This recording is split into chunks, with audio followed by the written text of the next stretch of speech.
Otep à tous, bienvenue sur la chaîne des panafricanistes par essence, par conviction et par excellence. Celle des citoyens qui émitent par nécessité et obligation de combat. Nous sommes une chaîne qui n'est guidée que par nos ancêtres et rien que par les ancêtres qui appartiennent à l'égrégore du monde noir. Par conséquent, nous ne croyons en aucun Dieu venu de l'étranger. Toutefois, cette vidéo n'est aucunement destinée à inciter à la haine ou à la violence, car nous menons un combat qui est d'abord et avant tout spirituel, intellectuel et démocratique. Ensuite, il est politique, géopolitique et géostratégique. Contre l'impérialisme, le colonialisme, le néocolonialisme et l'endocolonat, qui sont tous qualifiés de crimes contre l'humanité. Nous menons ce combat sur la base du principe fondamental que nous avons hérité de nos ancêtres kémites, qui est celui de la Mahat, c'est-à-dire solidarité, vérité et justice. Vous êtes donc en droit de connaître la vérité et nous avons l'obligation de vous dire la vérité, rien que la vérité, afin que justice soit rendue au continent africain. Et ça, c'est notre modeste contribution dans cette noble lutte en faveur de la souveraineté, la dignité, la solidarité et l'unité africaine. C'est exactement ça que nous appelons le panafricanisme. Bien-aimés frères et sœurs, Anthony Blinken fait pression sur Etienne de Félix Tshisekedi pour que Tshisekedi puisse négocier avec le Rwanda afin d'apporter la paix au Congo démocratique. Anthony Blinken pense que la solution du problème du Congo se trouve au Rwanda, se trouve dans les mains de Kagame. Anthony Blinken estime que la gestion du Congo se fait. Elle est bicéphale. Tshisekedi président, Kagame président. Il y a deux présidents du Congo démocratique. Voilà ce que pense Anthony Blinken. Monsieur le secrétaire d'État américain croit que les États-Unis, le Congo démocratique ne peut pas avoir la paix si Kagame, si Tshisekedi ne se met pas à genoux devant Kagame, si Tshisekedi n'accepte pas toutes les conditions de Kagame. C'est Kagame qui attaque le Congo et il n'est pas le seul. Museveni aussi fait partie. Mais Kagame, c'est pourquoi cette thèse? Nous avons l'impression que c'est comme si, lorsqu'il y a eu le problème des élections ici aux États-Unis, Donald Trump l'a rappelé encore hier que Joe Biden a triché. Imaginez que Xi Jinping dit que pour régler ce problème des élections, pour que ça finisse, pour qu'on sache qui a gagné l'élection, pour qu'il n'y ait plus de tricherie, il faut que Joe Biden et Donald Trump aillent négocier avec le président mexicain. C'est une affaire intérieure, mais la solution doit se trouver à l'extérieur chez ton voisin. C'est comme si toi et ta femme, vous avez des problèmes, vous vous disputez. Quand le juge arrive, il te demande à toi d'aller d'abord parler avec ton voisin pour que tu puisses avoir la paix avec ta femme dans ton foyer. Ça veut dire quoi?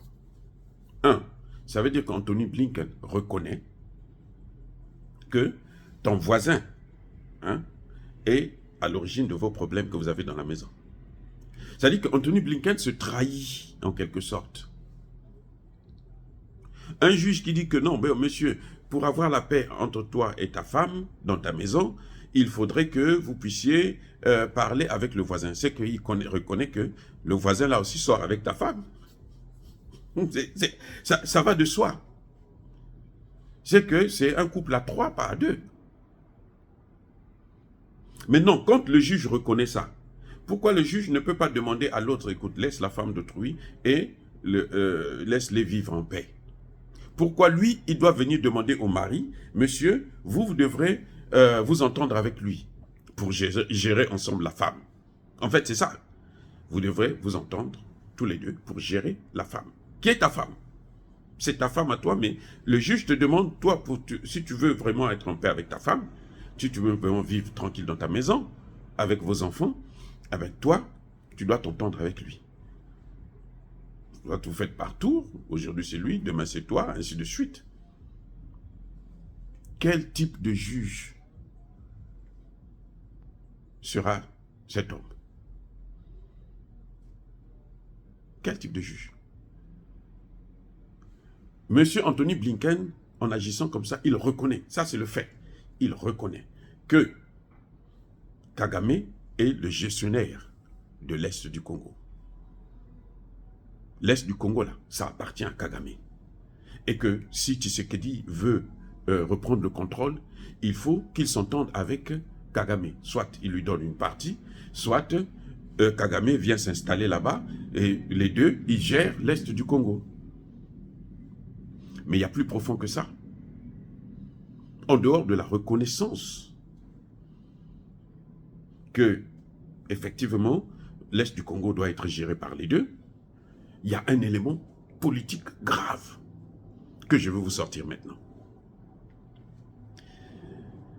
Tshisekedi n'est pas tombé comme une...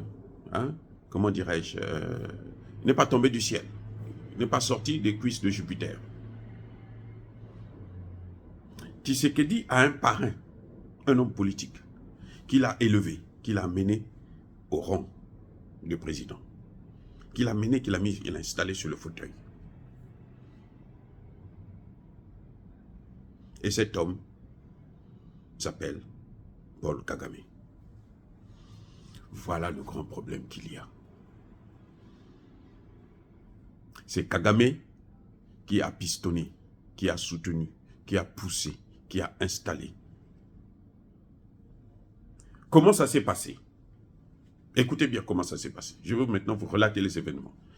Lorsque le Congo cherche un président, les Congolais font pression sur Kabila qui ne veut pas partir, qui était là depuis presque 12 ans ou plus. Les Occidentaux, comme d'habitude, ils miroitent toujours la démocratie. Vous devrez avoir la démocratie. C'est pour ça qu'on a enlevé Kabila. Kabila est parti parce que, il devenait antidémocratique. On lui a imposé des élections. Il fallait qu'il organise des élections, comme ils ont toujours fait dans tous les pays africains. Pour déstabiliser un pays africain, vous amenez l'idée de la démocratie. Dès que vous parlez de la démocratie, le pays là est déstabilisé. Surtout s'il a des hommes politiques qui ne sont pas assez mûrs. Donc, ils viennent avec Kabila pour imposer la démocratie, parce que Kabila ne faisait pas trop leur affaire. Kabila avait mis en place un régime, un code minier, qui les empêchait de piller comme ils voulaient, et Kabila avait rétabli des relations avec la Chine. Ça ne les plaisait pas. Donc, il fallait absolument trouver quelqu'un d'autre. Et le seul moyen pour avoir les Africains aujourd'hui, le meilleur moyen pour détruire les pays africains, là, c'est la démocratie. C'est ce qu'ils sont en train d'attendre pour le Mali. N'oubliez pas ça, hein. Je vous le dis aujourd'hui. Le Mali, le Burkina Faso, le Niger, la seule chose qu'ils sont en train d'attendre actuellement, c'est la démocratie. Quand on repart vers la démocratie, vous allez voir comment ça va se battre à couteau tendu. C'est le moyen de déstabilisation et d'ingérence de puissance occidentale dans nos affaires. Donc, quand finalement Kabila accepte d'organiser les élections, on organise les élections. Il y a un homme, Martin Fayulu, qui gagne l'élection. Quand Martin Fayulu gagne l'élection, eh bien, eux, ils ne sont pas contents parce qu'ils savent, ils se disent, Martin Fayulu ne vient pas de leur classe, n'est pas dans leur secte, ne fait pas partie de leur réseau. En tout cas, bon, maintenant, il est rentré les pieds et la tête dedans, mais à l'époque, personne ne s'attendait à ce que ce soit lui qui gagne. Donc, on se disait, bon, on va voir. Et ils sont venus avec les négociations du Kenya. C'est au Kenya que Tshisekedi a été nommé par les Occidentaux, et notamment par Emmanuel Macron, qui avait envoyé son ministre des Affaires étrangères. À l'époque, c'était le Truand. Le Truand, moi j'appelle, c'est le Truand. Donc, ils arrivent au Kenya, se disent, bon, mais écoutez, si on laisse Fayulu gagner, prendre cette affaire-là, ça va être difficile pour le ramener dans nos réseaux complètement, ainsi de suite. Et nous, on a besoin du temps pour le travailler. Mais comment il faut faire? C'est donc Kagame qui va prendre Tshisekedi, qui dit, voilà l'homme qui va faire l'affaire. Parce qu'il y avait, il y avait Tshisekedi, mais il y avait aussi Jean-Pierre Bemba qui était là à côté. Lui, c'est l'homme de Museveni. On dit non, mais lui n'a pas été candidat, donc ce serait un peu trop. On va prendre celui-là. Quand on te donne le pouvoir comme ça, mais on te donne aussi des conditions. On pose des conditions. Le pouvoir vient avec un ensemble de conditions, de règles. La règle, pour Tshisekedi, c'était laquelle? Mais c'était d'accepter de balkaniser le Congo. Voilà. Et Tshisekedi accepte. Tshisekedi prend donc le pouvoir. Mais il doit donner maintenant, renvoyer l'ascenseur. Quand ils arrivent là, Tshisekedi se rend compte que, mais c'est pas aussi facile que ça. Le pays là, ça ne m'appartient pas. Je ne suis qu'un gestionnaire. Je ne peux pas faire ça. Si je fais ça, mais ces gens-là, ils vont finir par me tuer. Ça dit que ça ne peut qu'arriver. Même si ce n'est pas par balle. Mais nous avons la malédiction. Le pouvoir africain, la magie noire, ça existe. On peut le détruire. Donc, Tshisekedi recule. Il dit non, mais je ne veux pas aller jusque-là. Maintenant, il a passé ces 5 ans-là, parce qu'il est maintenant à sa 5e année, il a passé ces 5 ans à tourner en bourrique. Il va prendre la SADC, la SADC qui revient, là, était déjà là. Hein. Il va prendre l'EAC, et ils échouent, tous y viennent pour essayer de soutenir le projet. Parce que quand ils viennent là, c'est à la demande des États-Unis. La SADC que Tshisekedi est allé prendre là, c'est à la demande expresse des États-Unis. Ne croyez pas que c'est Tshisekedi qui a choisi. Non, Tshisekedi n'a pas le choix. Quand on dit qu'il est allé renouveler les contrats, ce n'est pas qu'il est allé renouveler. Il a l'obligation, parce qu'il a pris des engagements mystiques, en dehors de la réalité sur le terrain. Il a pris des engagements qu'il ne peut pas assumer. C'est pour ça que vous avez vu, quand Tshisekedi est venu, ils ont compris que les Congolais aiment l'argent. Ils ont déversé beaucoup d'argent auprès des députés, sénateurs, généraux, tout le monde. Vous les voyez là, c'est un État complètement corrompu. Parce que si toutes les institutions sont corrompues, l'État est corrompu. Il n'y a rien à faire. Et la population, bien entendu, souffre. C'est un État complètement corrompu. Et l'argent là, où est-ce que Tshisekedi trouve ça? Ce sont eux qui donnent. Ça vient du FMI, ça vient de la Banque mondiale. Vous avez, aujourd'hui on donne 1 milliard, demain 1 milliard, après-demain 2 milliards, ainsi de suite.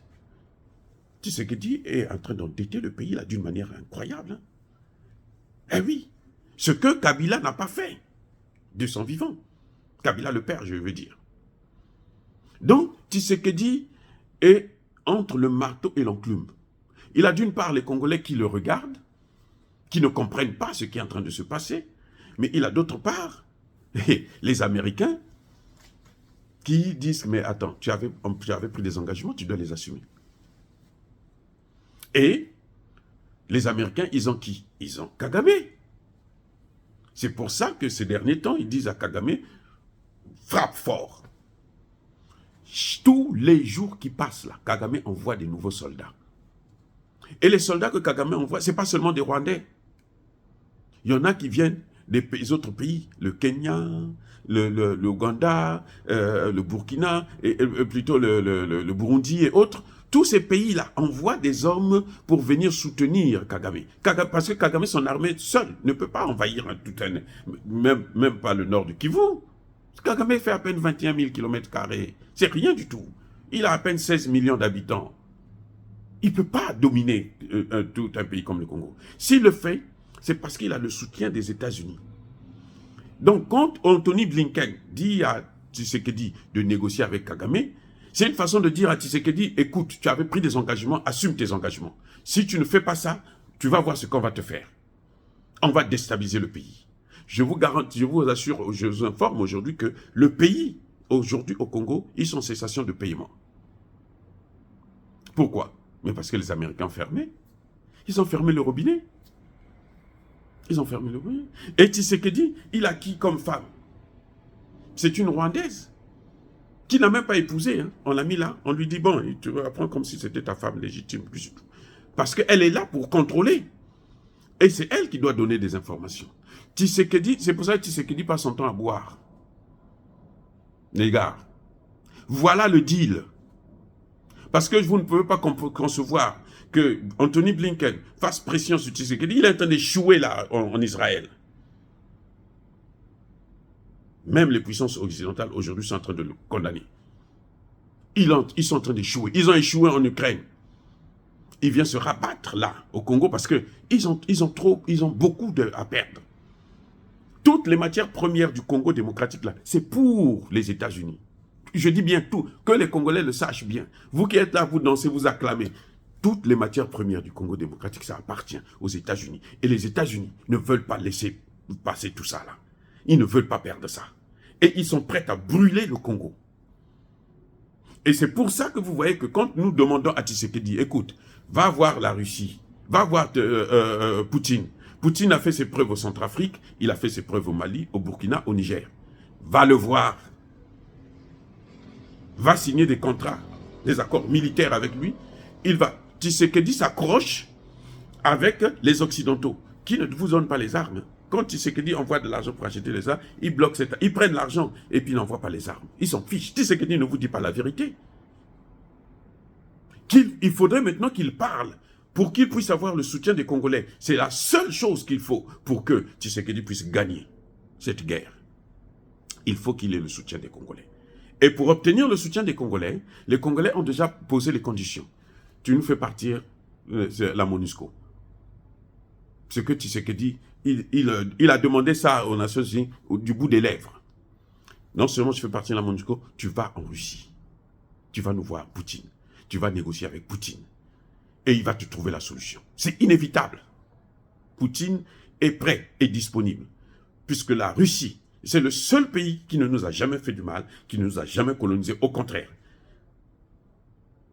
l'ex-URSS et la Russie, ils sont toujours avec les pays africains qui se battent pour leur souveraineté. Voilà la clé. Mais Tshisekedi est lié par les accords qu'il a tenus avec les Occidentaux. Et il a peur de mourir parce que eux, ils sont prêts à le tuer si il ose partir chez Poutine. Alors, Tshisekedi se trompe. Parce que une fois qu'il a des accords avec Poutine, ce qui va se passer, c'est que le problème sera résolu maintenant par Poutine. Au Conseil de sécurité, il y aura quelqu'un qui pourra dire non. Il y aura la Chine qui pourra dire non. En ce moment, Tshisekedi au Conseil de sécurité, personne ne l'écoute. Pour renouveler le contrat de la MONUSCO, il faut l'accord du Conseil de sécurité. Et pour stopper ça, il faut un membre du Conseil de sécurité qui utilise son veto, au moins un membre. Mais Tshisekedi a personne. Les seuls qui peuvent utiliser le veto, ce sont les Américains, les Français et les Anglais, qui sont à l'origine de la crise. Ce sont eux qui sont en train d'alimenter cette crise. Il ne peut pas faire autrement, il est coincé. Bien-aimés frères et sœurs, voilà le problème. Tshisekedi n'a pas le courage. Mais je dis encore au président Tshisekedi, je suis docteur en sciences politiques. Je persiste et je signe. Si vous voulez gagner cette guerre, il faut avoir le soutien de votre peuple. Le soutien de le peuple, on ne l'obtient pas par la corruption. Non. C'est pas parce que vous donnez de l'argent, des gros salaires et tout, machin, tout ça là, à des gens qui sont là à faire pourrir la situation, que vous allez avoir le soutien du peuple. Non, c'est pas vrai. Ça, c'est pas le soutien du peuple. Vous avez le soutien des leaders. Mais c'est pas ce qui fait l'affaire. C'est un peuple. Tout peuple déterminé à obtenir sa souveraineté finit par la gagner. Le Vietnam est un exemple. L'Afghanistan, tout récemment, est un exemple. Ils n'avaient pas d'armes. Ils ont gagné la guerre. Ils ont chassé les Américains 20 ans après. Alors, monsieur le président, la balle est de votre côté. Si vous n'aviez pas eu des conseillers pour vous parler de ça, nous vous donnons la clé. À vous de jouer. Oh, bien-aimés frères et sœurs, soyez bénis. Je persiste et je signe. Soyez abondamment bénis par le Dieu des Kémites et par nos ancêtres angélisés. Mais que tous ceux qui persécutent le continent africain le pillent et le déstabilisent, qu'ils soient noirs, blancs, chinois, arabes, indiens ou qui qu'ils soient punis, maudits, foudroyés, neutralisés, écrasés, effacés par le Dieu des Kémites et par nos ancêtres angélisés. Vive l'Afrique éternelle, j'ai dit et j'assume.